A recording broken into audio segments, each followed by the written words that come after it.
हम स्वतंत्र तो हो गए, किंतु निश्चित रूप से हम इस स्वतंत्रता के मूल्य को नहीं समझ पाए।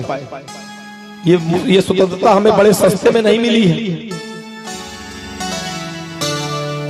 आपको मजाक लग रहा है कि जो बैठ करके यहाँ पर आप कथा सुन ले रही हैं, अगर गुलामी का दौर होता तो डर बना रहता कि कब कोई टप टप टप टपता हुआ घोड़ों पर चढ़ के आएगा और हमको कुचल के चला जाएगा। ये जो मुस्कुरा रही हैं, ये जो हंसते हुए आ जा रही हैं, ये जो इतना आनंद भरा जीवन जी ले रही हैं, अरे इसके लिए 16 साल 18 साल 20 साल 22 साल 25 साल के हमारे युवक युवतियों ने अपने जीवन को बलिदान किया है। मजाक बना रखा है क्या? ये आज का अंतिम उदाहरण आपके खेत को तैयार करने में ले रहे हैं। अब नहीं लेंगे खेत के लिए। अगर इस पर भी खेत तैयार नहीं हो रहा है तो इसका मतलब ज्यादा बंजर है, फिर देखा जाएगा बाद में। और एक दम में नहीं तैयार होगा तो फिर मिट्टी में मिलकर दोबारा तैयार होगा, तब होगा।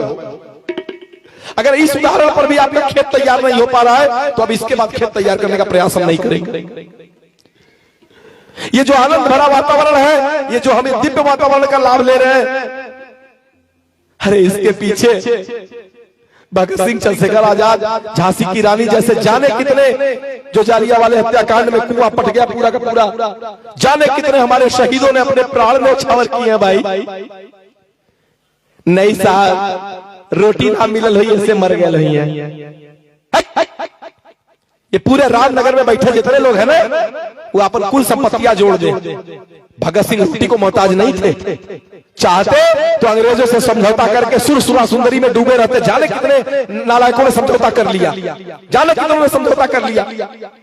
उनके अंदर एक दर्द थी, एक तड़पन था कि मेरे आने वाले बच्चे स्वतंत्र हवा में सांस ले सके, अपने अनुरूप जी सके, मां भारती के इस संस्कृति को आगे बढ़ा सके, प्यार और भाईचारे का वातावरण बना सके। इसके लिए उन लोगों ने अपने प्राणों को आहूत किया। रो रो के नहीं, हंसते हंसते। वही नहीं आहूत किए, उनकी मां धन्य है, भगत सिंह की मां। आज तो मां का हाल ये है, ये बचवा भगत सिंह बहुत अच्छा बात है, भगत सिंह की जय हो, लेकिन पड़ोसी के घरे पैदा हो, हमार बचवा तो लल्ला बात है। भगत सिंह को जब फांसी चढ़ रहा था, भगत सिंह का वजन बढ़ गया था, पता है ना? जब चेकअप हुआ तो वजन बढ़ गया था, खुशी के मारे वजन बढ़ गया था। भगत सिंह की मां रो रही थी फांसी चढ़ते समय। मां क्यों रो रही है?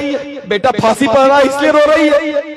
नहीं रे बेटा, तो फांसी चढ़ रहा है इसलिए नहीं रो रही, मैं तो रो रही कि एक और भगत सिंह क्यों नहीं जला इस मां भारती के लिए बलिदान करने के लिए। ऐसी बात, ऐसी माओं के बल पर ये भारतीय संस्कृति जिंदा है। इस बात का दर्द नहीं था बेटा फांसी चढ़ रहा है, दर्द तो इस बात का था कि एक और भगत सिंह क्यों नहीं जला मां भारती के लिए हमने। भगत सिंह, चंद्रशेखर आजाद, झांसी की रानी, अगर इन देशभक्तों के लाश के ऊपर खड़ा होकर के अगर आप अट्टहास कर रहे हैं, मनमानी कर रहे हैं, बहुत सारे युवाओं से मिल जाते हैं, सिगरेट पी रहे हैं या गुटखा खा रहे हैं या कोई गलत काम कर रहे हैं, अगर कभी कहने जाइए कहते हैं हमार कमाई है, तो उसे का मतलब हम अपने बाप का खाते हैं।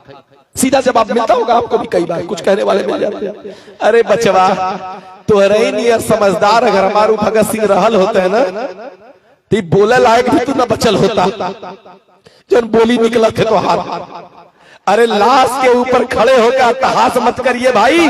लाश पर खड़ा होकर दो ही लोग अट्टहास करते हैं, या तो पागल जिसका सेंस नहीं है, उसको पता ही नहीं है कहां खड़े हैं, या तो पागल और या तो हैवान जिसकी इंसानियत मर गई है। उन शहीदों की चिताओं पर खड़े होकर अट्टहास कर रहे हैं, मनमानी कर रहे हैं, जो मर्जी करेंगे, जैसे मर्जी करेंगे।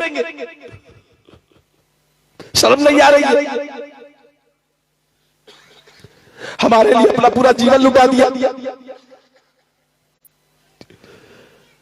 वो ये नहीं चाहते कि बलिदानी संकल्प जगा करके, वो ये नहीं चाहते कि 100 शहीदों जैसा अपनी नस नस में भरना होगा, वो ये नहीं चाहते। कोई पिता संघर्ष करता है तो वो ये नहीं चाहता कि उसका बच्चा फिर से संघर्ष करे। हमारे भगत सिंह, चंद्रशेखर आजाद ये नहीं चाहते कि आप उनकी तरह मर मिटे। लेकिन मर मिटने का मतलब क्या है? मर मिटने का मतलब क्या है? गुरु गोविंद सिंह का नाम सुना है? आज की कथा का ये अंतिम उदाहरण, अगर नहीं खेत तैयार हो रहा है तो हम नहीं दे पाएंगे। गुरु गोविंद सिंह का नाम सुना है ना? उन्होंने एक यज्ञ के लिए पंच प्यारों को यज्ञ के लिए नरमेध यज्ञ किया। कौन सा यज्ञ?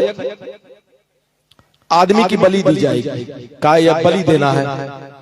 ऐसे ही भरा हुआ था पूरा सदन, ऐसे ही भरा हुआ था पूरा सदन।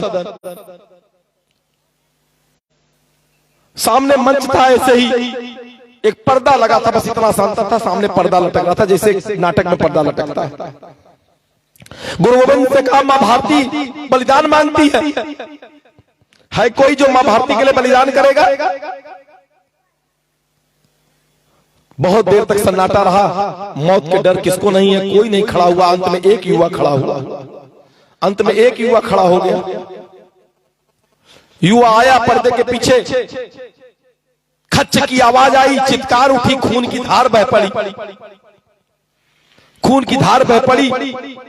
गुरु गोविंद सिंह ने कहा, अभी काम नहीं हुआ है, मां भारती एक और बलिदान मांगती। अब तो सन्नाटा और देर तक सन्नाटा बढ़ गया। एक दूसरा युवा उस सन्नाटे को चीरते हुए खड़ा हुआ। आपकी नजर में वो पहला युवा बहादुर हो सकता है, लेकिन मेरे नजर में दूसरा युवा और ज्यादा बहादुर था, जिसने मृत्यु को सामने देखने के बाद भी उसको स्वीकार किया था। मैं तैयार हूं राष्ट्र के लिए बलिदान करने के लिए। युवा आया, मंच पर खच्च की आवाज आई, चित्कार उठी, खून की धार बह पड़ी। फिर आवाज आई, एक और मां भारती बलिदान मांगती हैं। अब हिम्मत नहीं पड़ी, लेकिन बहुत देर बाद एक तीसरा युवा आया। इसी प्रकार चौथा युवा आया, पांचवा युवा आया। 5 युवा आए, खच्च की आवाज, चित्कार, खून की धार, पूरी खून ही खून चारों ओर। 5 युवा। कहा, भारत मां एक और बलिदान मांगती है। गुरु गोविंद सिंह ने कहा, अब तो सन्नाटा बढ़ा नहीं, सन्नाटा ही रह गया। फिर कोई खड़ा नहीं हुआ, फिर कोई खड़ा नहीं हुआ। पर्दा खुलता है, वो 5 युवा खड़े हैं। 5 युवाओं के गले में हार पड़ी हुई है। लोग कहते हैं, ये क्या हुआ, ये क्या हुआ? इनकी बलि तो हुई नहीं। बोले, भारत माँ अपने बेटे को मारना, कोई माँ बेटे को मारना चाहेगी? बलि का मतलब है अपने दुर्गुणों की बलि देकर, अपने स्वार्थ की बलि देकर, राष्ट्र निर्माण के लिए अपने जीवन को समर्पित कर देना, अपना तन मन धन, अपना समय श्रम साधन, अपनी प्रतिभा पुरुषार्थ को भगवान के काम में लगा देना, समाज के निर्माण के लिए लगा देना। ये सच्चा बलिदान है। इस बलिदान की बात की जा रही थी। सब हाथ उठावे लगल, सब हाथ उठावे लगल। हमहू आई, हमहू आई, हमहू आई, हमहू आई। अब तो समय निकल गया। कुछ लोग यही में कहत रहना कि हे भगवान, हमार देश एक बार फिर से अंग्रेजन के गुलाम हो जात तो हमहू भगत सिंह की तरह लड़के अमर हो जाए। किसी की मजाल जो ताक देगा, समय लौट के नहीं आता। लेकिन अमर होने का, उससे भी ज्यादा अमर होने का ये समय है।